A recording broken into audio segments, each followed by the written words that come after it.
Okay, awesome. Well, welcome to Future Tense. My name's Anang.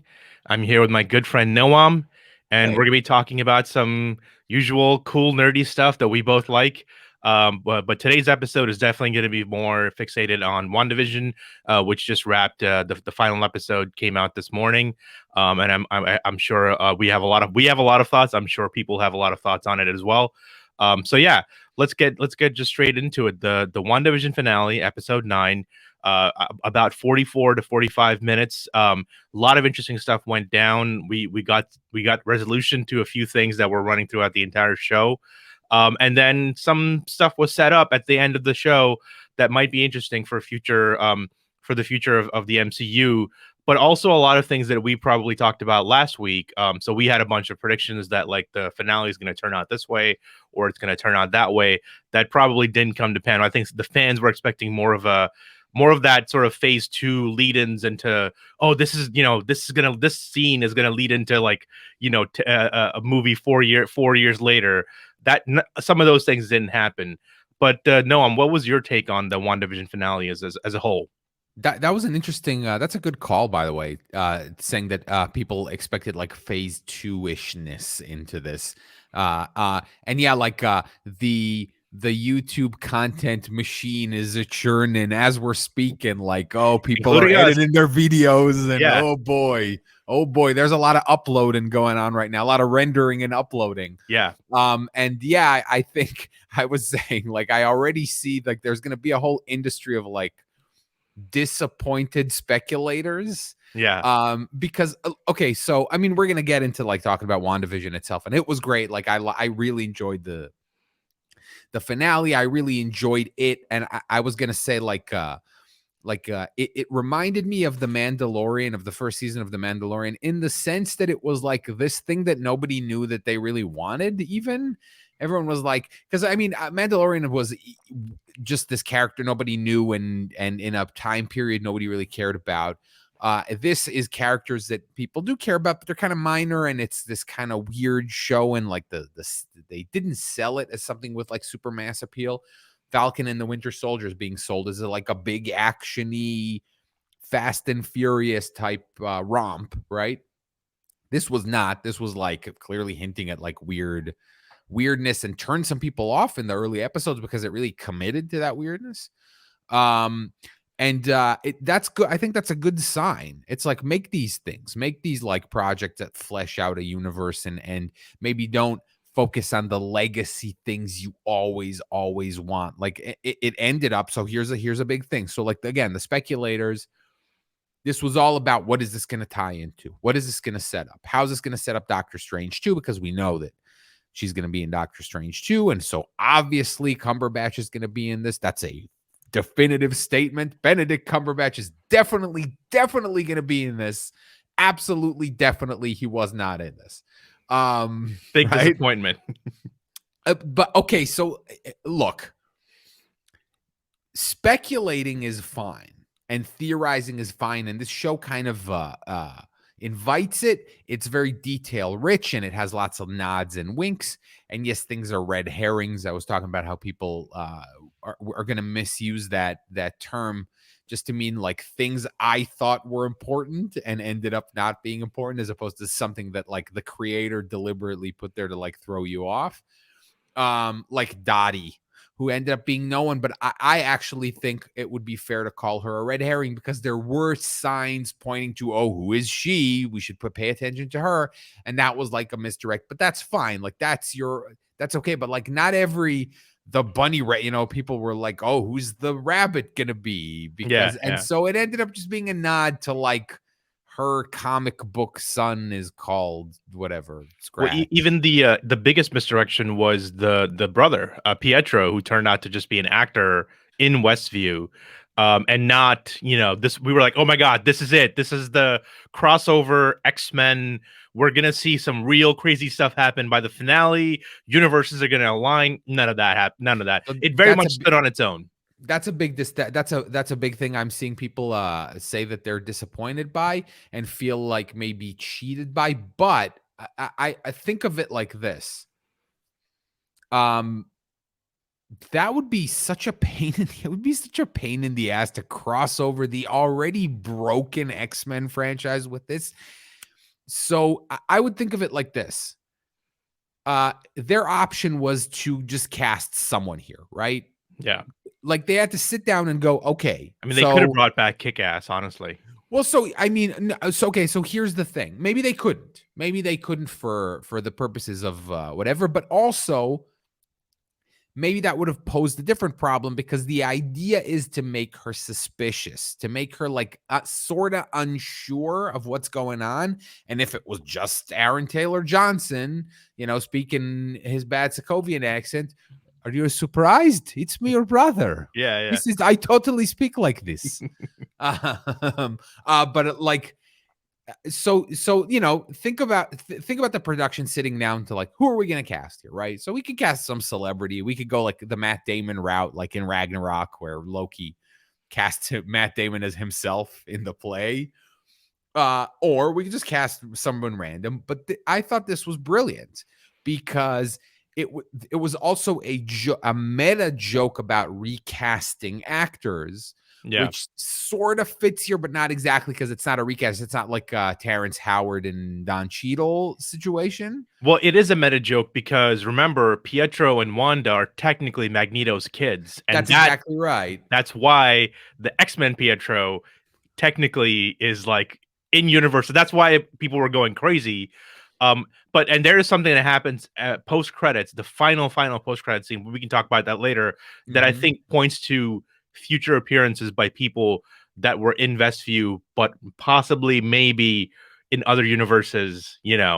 Sure. Are who they are supposed to be. Sure, and like you said, it ended up standing very much on its own, and you actually nailed it. Like I was watching someone whose video, I was like browsing some like reaction videos to this to see, and someone was like setting up a narrative of like, oh, the WandaVision fans loved the finale, that MCU fans were disappointed. And Yes, it was yes, like, okay, but I mean, good. Like, I don't know. I mean, I actually feel the opposite way. Like, I feel like that show functions really well as an MCU thing. You don't need to have 16 tentacles like sticking out of your thing into other projects for it to be something that slots well into the universe. I think The Mandalorian might be making that mistake. And what you don't want The Mandalorian to become is like a kung fu type show, but like where every week is like a different backdoor pilot or character, and yes, the second season started to kind of touch on that. It's like this week The Mandalorian meets the stars of this show, and then it's like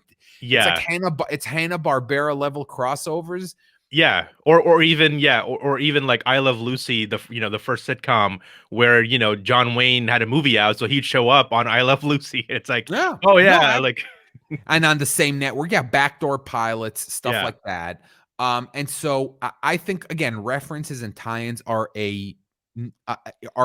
part of making a cinematic universe that things operate within. Like I think it's important to have cameos and have references. That's the way the genre operates. But yeah, like there's a whole question now because the question's going to be because we don't know what's going to happen because this all leads into Doctor Strange too.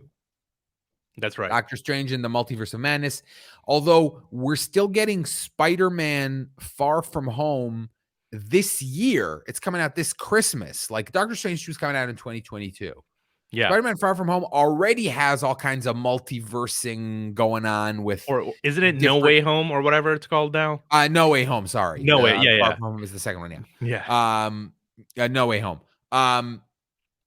So the question is how it all leads into that. But on subsequent rewatchings, you need to be able to not watch this because this is a show, not a movie. I yeah, think that ultimately that's a consideration because you don't have to watch any of Agents of S.H.I.E.L.D. Some of the stuff was discussed there. Some of it is already being retconned because the Darkhold appears in Agents of S.H.I.E.L.D. and it's different. It looks different. It is a different thing. It's not this. So yeah, it has to be like impactful, but also something that you can skip. It's weird. I don't know. Maybe not. Maybe they're gonna have enough confidence, because the idea of going to a movie like Endgame, where you have to have had watched like 15 other movies, was unthinkable until Yeah. they did it and it worked. Right. Yeah. And so maybe now they will be brave enough to go like, no, this show was an important thing for this storyline. And if you want to understand this storyline, you're gonna have to go watch that show. That's just how this works. Yeah, there's a bit of a when you have the Mandalorian and you have Star Wars, there's a bit of a feeling with Star Wars that we know everybody's seen Star Wars, almost everybody, and so you can reference previous events and have the story build out that way. But with Marvel, it always felt like not only did you have to reference previous events, but you had to always set up, because that's how the Phase 2 and Phase 1 films worked, where it was like not only are we setting up talking about the what happened in New York and with the Avengers, but now here's Thanos about to appear on the scene. Here's a preview, and so we didn't get that here. And there's, I think, the MCU fans who are disappointed maybe feel that way about that. I mean, and honestly, we don't have to go through the entire finale chronologically. Yeah, no. One of the things I found weak in the finale definitely was the agent, the agent of Sword, the head agent, where it's Yes. like, okay, we have all of these various characters with Hayward Jablomi. yeah, whatever his name was, His Mike name is Hunt. yeah, no, it's like, but like his name is Tyler Hayward or something. But Yeah. like every time people keep saying Hayward, I cannot stop thinking of Hayward Jablomi. Yeah, and so that agent part, whatever his role was and his motivations were, I was like, we didn't need it. So because what you got with WandaVision was this sort of muddling of, is she a good person, right? We're getting that sort of not anti-hero character, but we're getting hero characters fleshing out, and it's like, oh no, like her desire to keep Vision and her family together and those kinds of things have sort of turned her semi-villainous. And then by the end of the finale, we really see what happens there. It's not, she's not exactly a clear-cut character. But then with Hayward, No, we're going to talk about that in a minute. Yeah, no, not at all. yeah. So with Show Hayward, this ending was dark, man. yeah. So my take on Hayward was like, you have this just very typical, like cliched, like evil, not chaotic evil, like bureaucratic evil character who's just doing something because he hates. It's like, oh, I don't. You're a good cop, but I just don't like you. Like that kind of like, you're like, why is he in here? What is his motivation to do anything? He has no effect. He's not the villain, and he's not like even any kind of nice, marginal. Yeah, it would have been nice if they let him monologue about why he did whatever he did. Yeah. I think he served two good purposes in it, I guess. And there, one of them is mostly setup, which is like because of his program, now we got like White Vision, who is now somehow self-aware, and he's probably going to be like the comic-y West Coast Avenger White Vision, which is like he's essentially Vision, the Vision that except he has no feelings towards Wanda. Like he's emotionally detached now.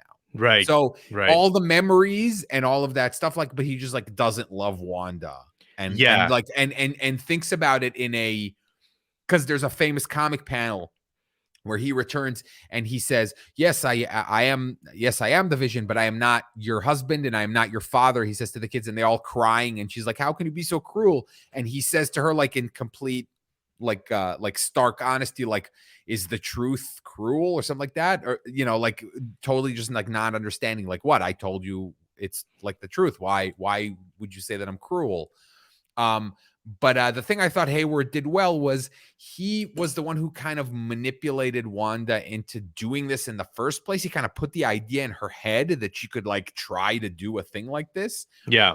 But yeah, they upsold him as a threat when in essence, like it was just all about I like the idea that this is Wanda going through something and this witch like happens to like twig and be like, wait, what is this? Like this, I know this power seems familiar to me. Right. And to try to kind of worm into that whole situation. It is almost like somebody taking advantage of you when you're grieving. Like, like somebody, I don't know, whatever this happens. Predatory, right? yeah. People who are emotional vampirism to some extent. Yeah, the ambulance chasing lawyers and people who scam you into whatever over like dead loved ones or whatever. It kind of felt like that.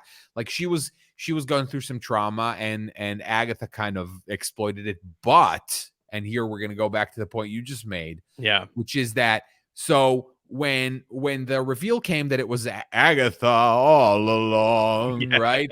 Everyone was like a big sigh of relief. Okay, it's not Wanda's in a psychopath who's keeping these people under like magical torture. Turns out, yes, it is, and there is no closure to that. Yeah. The closure is they hate her, and there's actually a ridiculous line where Monica says like, "Oh, they'll never know what you sacrificed for them." It's like, what are you talking about? Like, Yeah. She what? sacrificed nothing. Sacrifice the husband that you create, who was already dead and you created, and kids that you invented and knew for what, like 2 weeks? Yeah. Yeah. It was, yeah, And well, also, like, even if you did, who cares? Like, they actually went through some trouble to show you how emotionally torturous it was. There was that scene in the early episode, right, where the guy freaks out, where Vision like wakes him up and he freaks out. And yeah. then now where like the woman is like, if you're not going to free us, could you just kill us? Could you just Yeah. please kill me? Like, that's how bad it was that she begged for death. This is like Harlan Ellison-esque, you know, I have no Yes, I mouth have and no I mouth must and I must scream. scream. Yeah. Yeah. Like, but then yeah, Crazy. it's retconned, and this is my issue with the side characters is they are literally sideshows that we really needed to focus on WandaVision. You didn't need Hayward. Hayward kind of existed to be a little bit of a foil to Wanda, but mostly Monica and Wu, and I always forget the lady's name for the Agents of Sword to bounce off of Hayward as the bad guy. And it Yes, was like unless you're padding it that's a out a little setup. bit. Unless Yeah. that's a setup for Right. Season 2. Secret Wars, which is the Skrull Oh, okay, show okay. about the Skrulls. Okay, okay. And that all leads into Captain Marvel too, blah blah blah, right? Right, right. So Um let's talk about let's talk about the Wanda part of it and the so Vision part of it. Yeah. so I was saying, like, I like I said, there was no closure on this, like the fact that she, essentially held like a town hostage in a situation that was clearly very distressing to them. I wonder if this will not, because I said like a thing that the MCU can no longer ignore is the boys scenario. Yes. Yes. So the boys, if people don't know, I'll quickly summarize it. But the idea of the boys, the show, the graphic novel, and the show is that it's about the people who are like victimized by superheroes in a world with superheroes. Like the collateral damage of superheroism creates like resentment, and like the people who like get screwed over by this like want to get back at the superheroes. That's a really reductive way of thinking about it, but like this creates that real and then a friend of mine said like maybe they're trying to set up some kind of X-Men thing, like they're trying to introduce the narrative of like distrust and othering of people with powers, and that this is how they're gonna like introduce that idea, like that Right, the maybe scroll stuff. right, because you've had plenty of villains who are people who got screwed over by these people, right? Baron Zemo is like that. Yeah. Mysterio is like that. The Vulture is like that. Spider-Man villains, for whatever reason. Right. And now there's an entire town of human beings who are like literally, I mean, this is like Sokovia 2 almost in that So sense. that's what I'm saying. What I'm Yeah. saying is what this should set up is not that there's people who are screwed by superheroes and try to get back at them, but that there are people that they would be popular for doing that.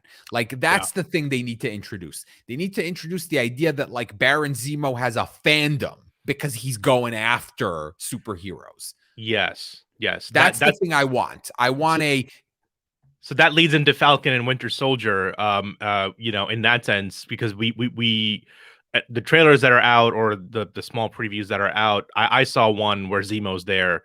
And so, yeah, I mean, that kind of WandaVision's over. Falcon and Winter Soldier comes out next week or the week after, I the believe. week after. There's like a making of thing next week.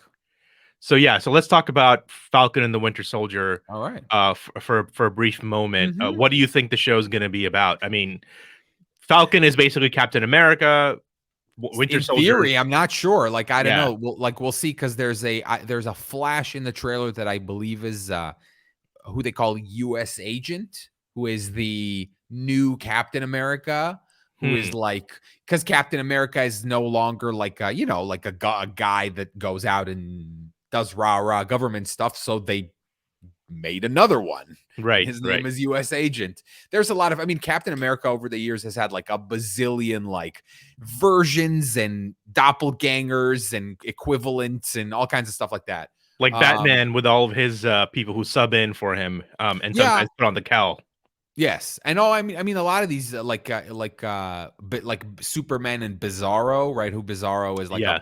is like a reverse Superman kind of. He's like the Wario of Superman. Yeah.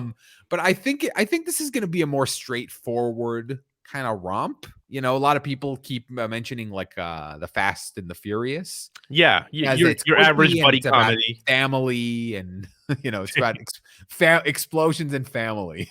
Yeah, yeah. I wonder if they're gonna bring back I was the agent who kissed Cap, Yes, she is in it. she's Yes, in it. Sharon. Yeah. Yes, Sharon Carter, Agent 13, is in this. Yes, Yeah. Emily Van Camp, I think, is the name of the actress. Another person who's coming back in it is Batroc the Leaper, who I is don't I George this is St. Pierre. Marvel is not my forte. No, no, no. He's in the Winter Soldier. He's the guy on the boat in the beginning who has the big Okay. fight with the The French guy. French. Yes. Yeah. He's Algerian. He's French. Who cares? He's Yeah. played by you former UFC legend George St. Pierre, who's Oh, okay. French Okay. Canadian. But Right, right. but yeah, like he's coming back for this show too. But I love that, like, because for this show you had like Darcy, right, and you had like Jimmy from the Ant-Man movies, and that's great. That is cinematic universe type stuff that I enjoy. And like again, Mando doing stuff like that, I thought was cool. Like bringing in like a Bo-Katan who Yeah. you don't know about or whatever, and if you watch the animated shows, that means more to you. I love that, and I think doing that will be interesting. And Loki, which comes after that in Right. June, I believe, is a little bit. Oh, look at that! You're Exactly. lickety split, man. I'm the I board like it. up. So yeah. Awesome. This is good. I'm gonna like and yeah, I'd be like, and then on happy days, Yeah. Yeah. try to like it'll be like the producer version of Whiplash. Like I'll try to like throw one at you that you're not prepared to. And then in macroeconomics, Yeah. but yeah, like Loki, I think will take us back to like weird. So I think that's the logic here. They're trying to like, because there always are kind of two parallel paths that Marvel goes through. There's like the space Yeah. universes, and then there's also like people are robbing a shield facility in New Jersey, and we gotta go shoot them with a Right. gun. It does kind of feel like this is like, okay, we like knocked it out of the park with phase one, phase two, and like it'll take a while for all of that for the audience, not just because of COVID, but because of how amazing these past movies have been. So now this is like the what's the football term? This is the field. This is like the seeding of various storylines. And Feige is a genius at all of this, where he can be like, okay, this one didn't work. We're going to take from this one. This one didn't work. We're going to take from this one. And that's what this kind of feels like, is a long breath, giving people something to be interested in the MCU still, but nothing too crazy, giving it that little bit of a slow burn while the rest of the MCU comes back again post COVID. It's interesting, we all talk about like how good Feige is, right? It's like this common knowledge now. Something I recently, I mean, I knew about this, but I recently just like heard it for the first time was, in the big Sony hack that happened years ago, one of the things that came out, 2015? was that when it happened? 2014, 2015, I think. There was Yeah. one of the things that was leaked was a like an email that Feige had sent what's her name, to the Sony chief. yes, Yeah. with notes about the Amazing Spider-Man 2, that they had sent him the movie to watch and make notes about it. Right. And his notes about it are goddamn brilliant, man. The guy like he nails every problem with it perfectly. It's great. Like if you want to like read it, like his notes on it are the notes of somebody who understands exactly how to have made that movie right. Yeah. I mean, this Amy is Pascal is the Amy other person. Pascal. Yeah, yeah. Mhm. I mean, and this is kind of the interesting stuff, which is that I mean, so far it's not that he hasn't had clunkers. He's definitely had clunkers. He just knows it's not about formula. It's more like he just knows how to shepherd this universe through. And honestly, there hasn't been a producer like this since probably Norman Lear, somebody who just knows the audience, knows I mean, I can't think of anybody else who's like done something on this level. There are a few major Hollywood producers that people remember. One guy kind of not so not so much would prefer to remember. Yeah. But they typically do projects that are known. Okay, this guy's known for getting Oscars. This guy's known for doing epics. But it's not somebody who shepherds an entire studio through years of development, years Yeah, of, no, of no. This is content. a new he invented a role. Yeah, Like it's like, like Universe Runner or something like that. Like there is yeah, no like thing the that like keeper of nobody the has a tales, almost. Yeah, yeah. some kind of like And yeah. by the way, in Feige's defense, because you said he had some clunkers, uh, first of all, like movies are such complicated machines, right? But also the decision-making process at Marvel was not always the way that it was now before they sent Ike Perlmutter out to pasture. Yeah, He was someone who was like actively getting in Feige's way. yeah. The what is it called? The is it the Immortals? Was that the show? The awful show? Oh, no, it was the Mutants. Immortals is a Uh, different one, I think. Mar but it called the Mute? What was it New called? Mutants, New Mutants, or No, no, is that no. that's New Fox Mutants was a probably. movie. It was That's a Fox. I'm movie. sorry. Yeah. There was the show that had like the show that had the guy from Game of Thrones and they lived on the moon or whatever it was called. Was it not called The Immortals? Marvel's The The, Immortals? I'll have to look it up real quick. Okay. I Yeah, you're believe right. No, no. so. Marvel Immortals. I'm finding the Henry Cavill movie. You're right. The Immortals 2020. But that's 2021 though. Then what is it called? I don't Eternals. remember. Eternals. Is Eternals. that it? There you go. See, Yeah. it's so forgettable I can't even remember the name. Immortals, Eternals, New Yes. Mutants. There's like Yes. so many of It these. had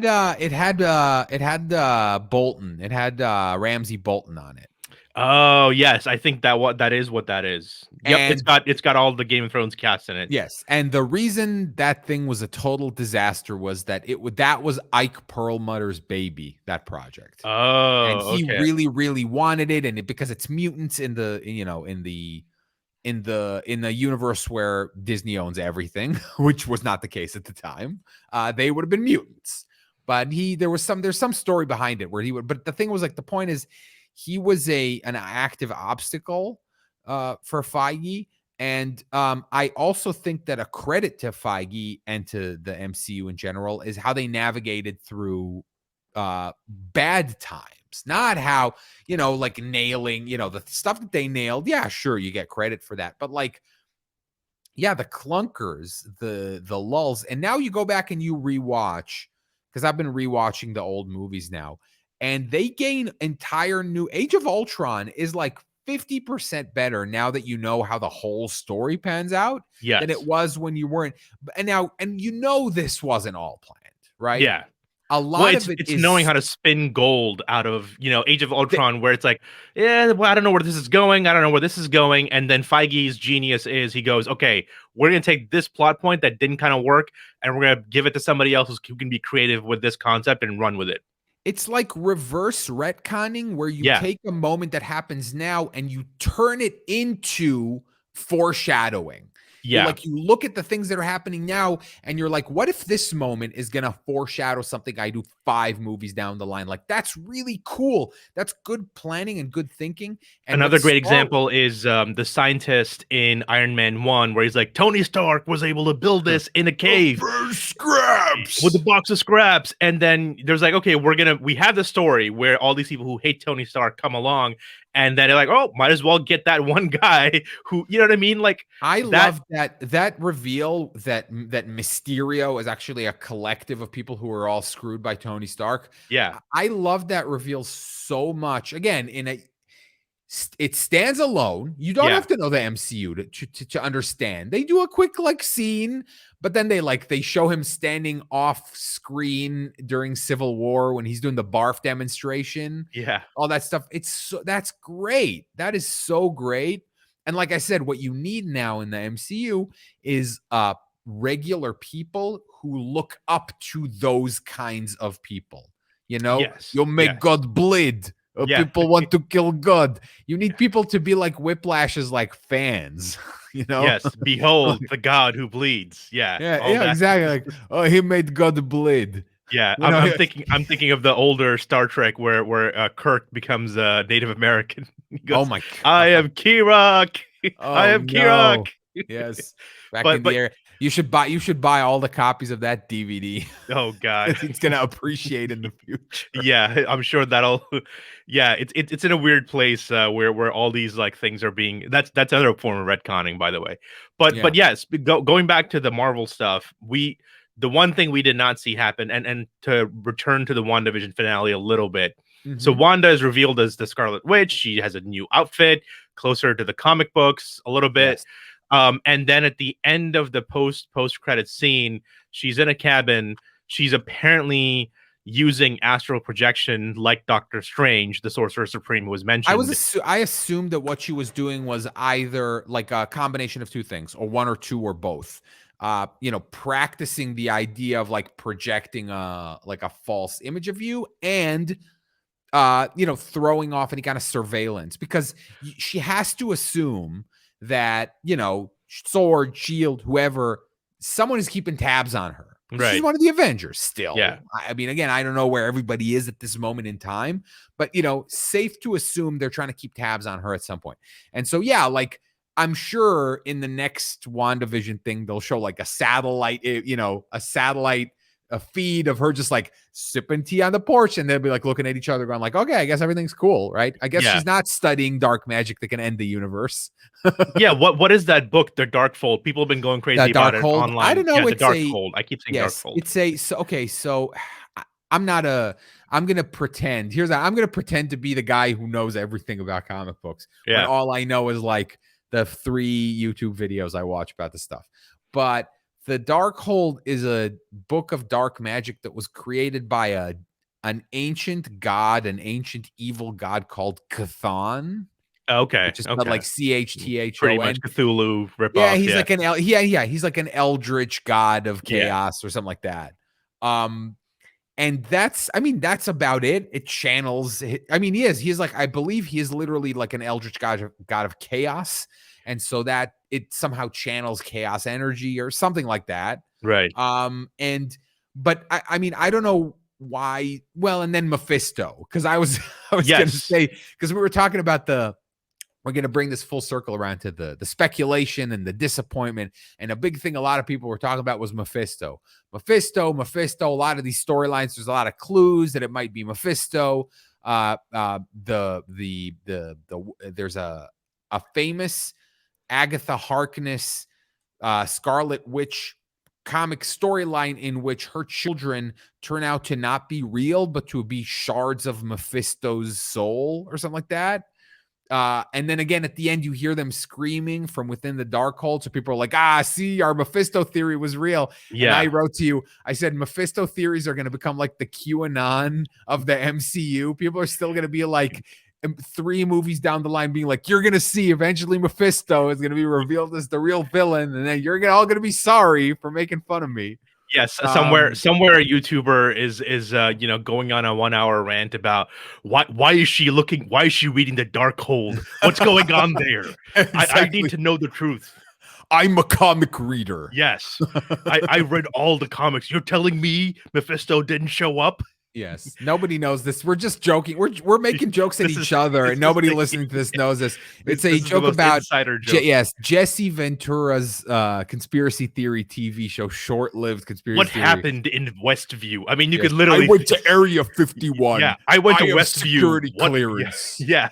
Like he's literally showing up to West. Yeah, I went to Westview. What happened?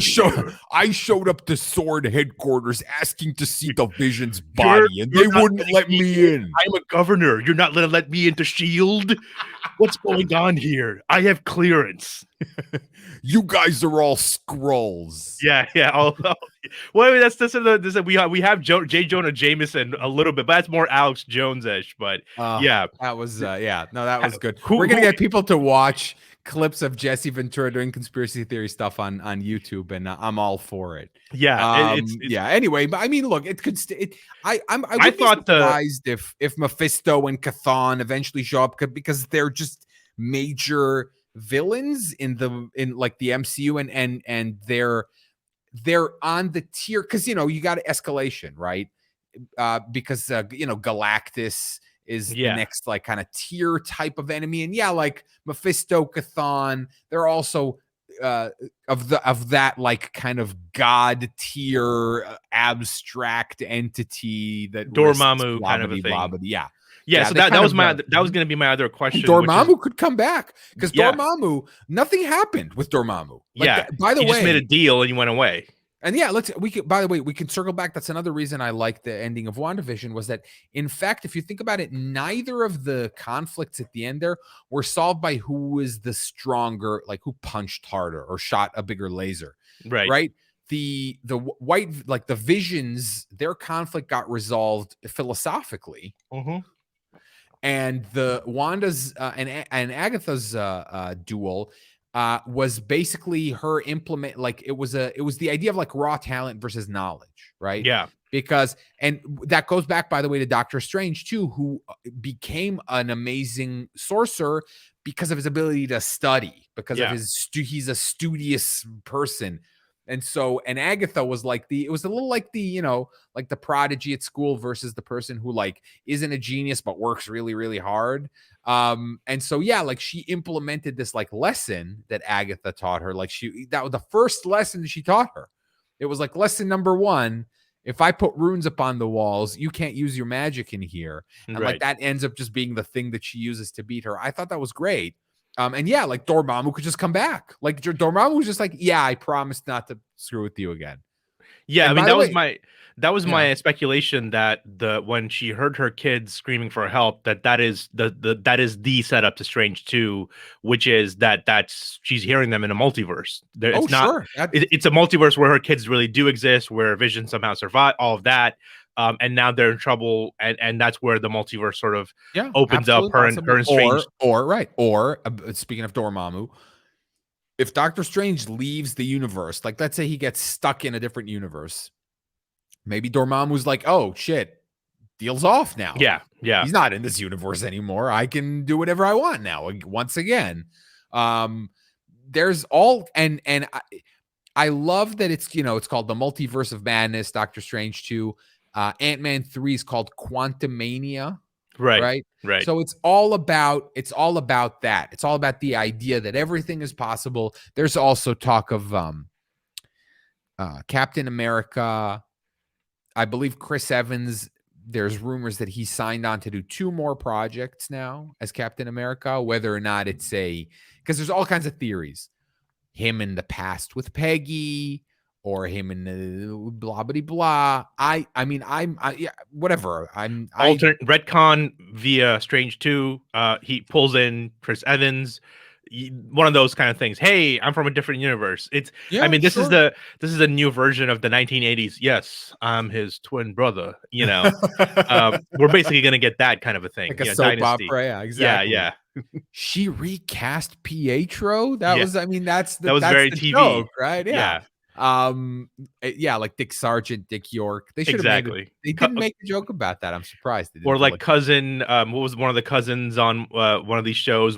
Maybe Happy Days, where like the really annoying character shows up as a Cousin cousin. Oliver, I Cousin believe. Oliver, yeah, Is yeah. it So Cousin Oliver? Yeah. yeah, And then, well, yeah, I mean, I love that they played on like the meta-ness of all those tropes. But yeah, like I'm very eager to the thing I love about this is totally a total blank screen. Like I don't know where any of this is going, and it can go anywhere, which is right. really fun.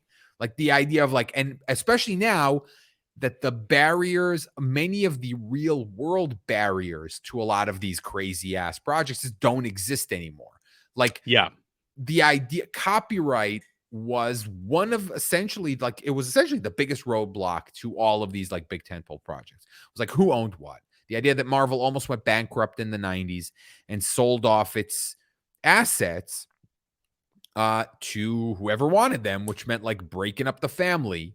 And we suffered through a lot of like bad movies because of that, but it might have been worth it. It might have been worth it for the buildup. The idea that like after all of, because that's why we all loved The Force Awakens, right? It was this idea of like after all these years, Yeah. we're finally getting the Star Wars. Yes. Right. Yes. And that's how I felt when I walked out of that movie. I remember, I Yeah. think the thing I tweeted was I just tweeted it was Star Wars. Like Yeah. that was my impression of it, right? As someone Yeah. who felt like they didn't get it. And so, yeah, like now you're suddenly going to get like X-Men in the MCU. And yeah, like the first time it happens, all you're going to feel is like, finally. Yeah. It finally happened. Yeah. I mean, it's going to be on the level of the Avengers Assemble moment where, Professor X just like wheels into Avengers headquarters, and you're like, oh my God, here it is. Here it finally is. Yeah. And I Kind of a don't, thing. and I mean, and I still don't know how they're going to do it. I mean, we can talk about this in future episodes going forward, but like the idea of how the X-Men canon that we're all really used to doesn't work with this world really, and Yes. also won't work forward. For example, I was talking about the idea of untethering Nazism from Magneto, because initially Magneto was not a Holocaust survivor. That is not the original Magneto origin story. The original Magneto origin story was he was a dude who had magnet powers. The end. Yeah. Yeah. Right? That was it. I mean, Superman used to just leap tall buildings. He couldn't fly, but correct. So. But like, but now like that backstory for Magneto is so iconic. Like the idea that he was a Holocaust survivor, and it plays in so well to his character. But how much longer can you keep doing that? Are you going to still be doing that 50 years from now? Is he going to be a Uyghur? Yeah. Is he going to be, is Magneto going to be a Uyghur? Yeah, it was part of a cultural and historical milieu that kind of is not there anymore, or not that the Holocaust doesn't have clout, but Magneto was or has been a heavy, so he's not always. Usually, he's not the main villain. Apart from the first X-Men film, he's a heavy who stands alongside or is almost an anti-hero compared to the X-Men school. And there's multiple places where, I mean, even X-Men 2, where Magneto tries to fix the what's the brain machine called? Cerebro, and then uses it to, instead of killing all mutants, uses it to kill all humans. And so he's kind of become like this villainous, oh, there he goes. He's gonna screw us in the third act somewhere. Yeah. Curse your inevitable betrayal, Magneto, kind of a thing. But yeah, I mean, if you want to add him as a legitimate character at some point, some of that backstory is gonna have to it's like, let's not go into that area, because it's gonna be really weird to have like a Holocaust survivor being like, yeah, we want to create a mutant state that like only has mutants. Is like, okay, a little too close. But also in terms of like, he's gonna have to be like an old guy. Yeah, well, that too. Yes, you're right. A nonagenarian is your Magneto. Well, what if his X powers make him immortal? Like that's also Sure. I mean, no, that's again, we're talking about, so we're theorizing how they're gonna do this, right? Right. The other problem, and I think this is the bigger obstacle than specifically Magneto's backstory, is that, like the big characters, Professor X, Magneto, whatever, their characters are informed by them having been mutants their entire lives. Correct. And a thing I'm not going to accept is, we were just keeping it. We were mutants and we're keeping it secret the whole time. Yes. You know what I mean? Yes. In the same way that I do not accept that Nick Fury did not page Captain Marvel during the first Avengers. Yeah. I would have, I would have done? I would have retconned it to this being, here's what I would have done. I would have retconned it so that this would be like the third time that he tries to page her. Oh, okay. Yeah. And to somehow like mention and throw away that he tried during the first time, like the Chitauri invasion, that he tried during the Ultron crisis and didn't get a response. And he was like, well, I'm going to try. And the reason she responded was because, half the universe disappeared. And so, yeah, that time she did come. That would have solved it. Yeah. Quick hand wave. Yeah. Oh, yes, I keep trying to page her and she just doesn't. She doesn't. It's not a, that she doesn't deem the crisis important enough to show up or something like that. Yeah. Because that is her, and that's her, because that's her attitude in Endgame. She's like, you're not the only planet dealing with this thing. Like, I get I'm a human, but like Earth is not. It's your priority. It's not my number one priority. Yeah, she's got two very angry Samuel Jackson ish Yeah. voicemails, on her Yes. galactic phone. Yeah, It's like, you up 3 question marks yeah, 2012 and then you like up MF, 2015. Yes. just like Where TF are you? yeah, Yes. yeah, all of that. You're just like, But yeah, like the idea that like, oh, the X-Men were here all along, but they were just like keeping it on the DL. I'm not no, I mean, gonna. I think it's going to be more of as I said, we're getting a bunch of these multiverse things, right? Implying that there are different Earths, different universes, Mhm. and at some point, there's just going to be that thing of like, yeah, like I said, I would have loved to have seen at the end of Endgame, like post credits, where the funeral happens of Tony, and then everybody turns around, and Professor X just wheels himself in there and says, "You just opened a door into a wider universe," and that would have been like the.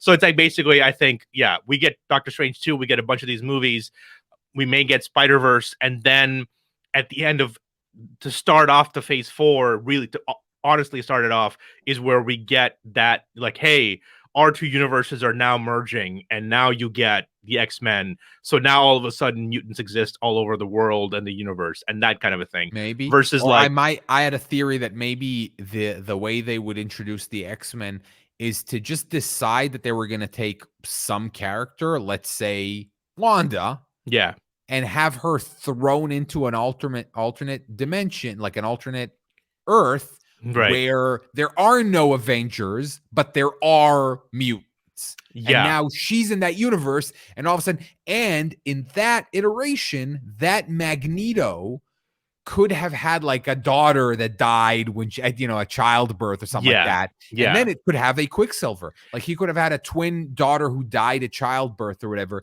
kind of slot her into like a weird, it's almost that, but it isn't. Yeah, it's I mean, not to steal from DC, but yeah, Crisis on Infinite Universes, Or where Infinite Earths. Infinite Earths. Yeah, but as I'm Mhm. calling it, Crisis on Infinite Oh, Universes. I like it. Yeah, in The this sense, crisis in the multiverse. Yeah. yeah, Crisis in the Multiverse, where the Avengers are taking care of this universe, and then Doctor Strange is like, "Hey, I kind of need to borrow you for a second," and then they just like jump into the X-Men universe. They go, "What's going on here? Who are these people, and who are these mutants? Where is this?" And Doctor Strange is like, "Yeah, this is just get used to it. This is a new universe." Yeah. And Yeah. and then they're all fighting some level of a Dormammu chaos threat, that's threatening the basis of reality itself. You're like, okay, this explains, why we have two separate, divergent universes that are going to be playing alongside of each other, but never the twain should actually meet. It's more like Yeah. characters crossover kind of Well, a we'll thing. see. They have it's a whole big puzzle they got to solve, and we'll see how they do it. And yeah, like a bunch of upcoming projects are gonna deal with it. Kind of like, Yeah. I mean, this didn't as much, although again, it did kind of introduce the idea of like reality altering magic and whatnot. But yeah, and you got like Loki with like the time authority. I don't know because that story is about because that story, if you think about it, is going to be taking place in a totally different dimension, because that's a different timeline. Like, Loki stealing the Died. Tesseract Yeah. is a branch. Like, you're in an alternate dimension in that show already. Yeah. So Yeah. yeah, And how does he ever come back? Does he always stay in that universe? So, but we don't know. yeah, shifting to a different universe, we did get some new info on the Snyder Cut. We got some chapters out. They're now doing character sort of teasers, like 60-second character teasers. What When is the Snyder Cut out? It's about 2 weeks, right? We're 2 weeks out from it. Yeah, we're 2 weeks. We're 2 weeks out. Yes. Yeah, and by the way, we will be doing a commentary and a whole Yeah, special something on like that as that. well, just as much as we did on It's just WandaVision. so long. Yeah, I know. It's Yeah, I we're hope. Look, I hope, because our thing is, you're like you're like super into it, I full stand out, Zack Snyder. which is Yeah. fine. I am very excited about it on a meta level. And yeah, and sure, if I enjoy it, then I hope I enjoy it. I hope I love it. But I will be my eyes will be saucer wide just trying to look at it, like see what it is. Yeah. In the same way that I watched, but in a reverse of the Rise of Skywalker, which I watched in the same way that like you would watch like an Car accident. engine, like yeah, no, like the cross section of an engine, Yeah. to watch how all the pistons work and how all the gears interlock with each other, whatever. It's a very, I said that on the podcast I did about it. It's a very transparent movie. Like the creative process behind it is very transparent. You're like, oh, this is very clearly a reaction to this fan anger. And this is very clearly a retcon of this plot hole or whatever. The Snyder is the reverse.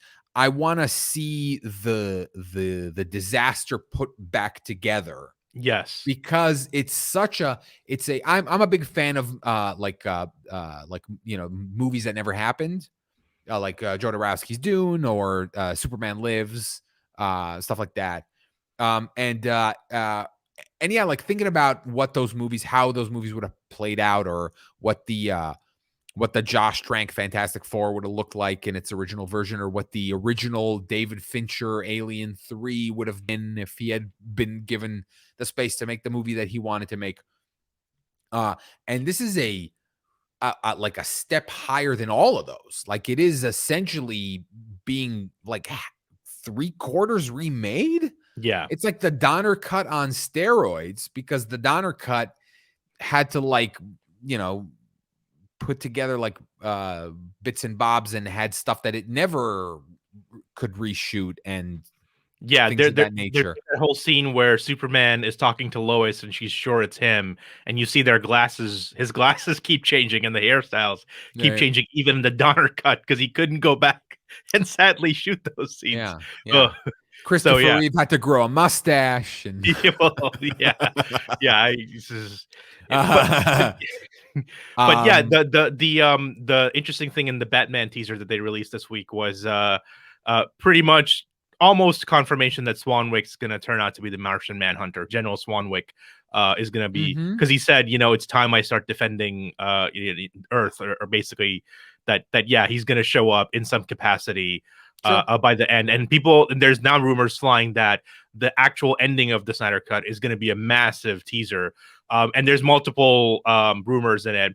One is something that we saw in the Superman animated series where Darkseid is defeated. He shows up, or at least in the Snyder Cut, that Darkseid would show up, kill a character, maybe Lois, maybe somebody else, and then go back out through the boom tube being like, haha, Rick and Morty style, like middle finger, screw you, kind of a thing. Whereas in the animated series, he killed Dan Turpin, Superman's like, Chief Gordon kind of character. And that was the impetus for Superman to go to Apocalypse to defeat Darkseid, basically. All right. Yeah, I mean, it'll be interesting. We'll see where it goes. I still have a lot of hope for it, but yeah, Snyder Cut. It's gonna, like I said, it's, to me, I think it's gonna be worth a watch to almost everyone, just because of like the whole story around it, the whole story about the like, yeah, when I watched Justice League, the Whedon Justice League or whatever, that was one of those times where the Justice League, exactly. It was one of those movies where you watch and all you think is, what was this? How was it supposed to look? What was this? What were they gonna do that this is what they got left with? I actually saw an interesting YouTube video about the Artemis Fowl movie. Oh, it yeah. has a theory, because I watched it with my friends. We watch bad movies or whatever, and we watch it. My and condolences. It's a disaster. But I watched a YouTube video that theorizes that they changed the plot in editing, presents a very convincing argument that they like totally changed the nature of the movie in editing, because the thing about Artemis Fowl is he's a asshole. Like he's a villain. Yes. Yeah. But not if you watch the movie. And right, so they right. so there's this theory that Disney kind of, or whoever it was, is it Disney? I can't remember. Yeah, it's Disney. Artemis Fowl was Disney Plus, and so that was the whole thing that people were mad that they turned him heroic. Yeah. In editing, with using like stuff like weird ADR and weird stuff like that. And so yeah, you always want to like you have this what if sense of like I really want to see what this was supposed to be. And yeah, so like like the curiosity's killing me. Like I really that's I mean, if you want to say because again, I make fun of Zack Snyder for being a tryhard and blah blah blah, but like I really, really am very curious. Um yeah. Awesome. Well, yeah, we'll be doing a Snyder Cut special absolutely in 2 weeks. So, look out for that one because that's gonna be some level of fun.